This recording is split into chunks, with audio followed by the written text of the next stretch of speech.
आज मला kitchen clean करायचं होतं. संक्रांत पण जवळ आलेली आहे आणि हॉल आणि बेडरूम मी क्लीन करून घेतलं होतं. किचन राहिलं होतं आणि किचनमध्ये रॅकमध्ये खूप पसारा झाला होता आणि खूप घाणही झाली होती. धूळ पण साचली होती.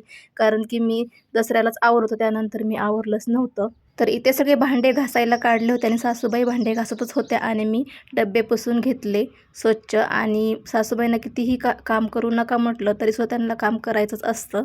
डब्बे घासून झाले होते, पुसून झाले होते, म्हटलं डब्बे वाळेपर्यंत मग रॅक पुसून घेतला आणि किचन वाटासुद्धा क्लीन करून घेतला होता. इथं खूप पसारा भांड्याचा पडला, तुम्हाला तर दिसतच असेल. खूप भांडे असे पडले होते, घासून वाळायला उन्हामध्ये ठेवले होते.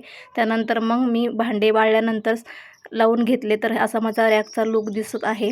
आता खरंच रॅक छान दिसत आहे ना, तर रॅकमध्ये खूप धूळ साचली होती. सगळे दरवाजे बंद असतात पण धूळ कुठून येते काय माहीत. कितीही स्वच्छ केलं तरी आणखीन जशास तसंच होऊन बसतं, की शेवटी ते घर आहे. इथेच व्लॉग एंड करते. भेटूया उद्याच्या व्लॉगमध्ये. बाय.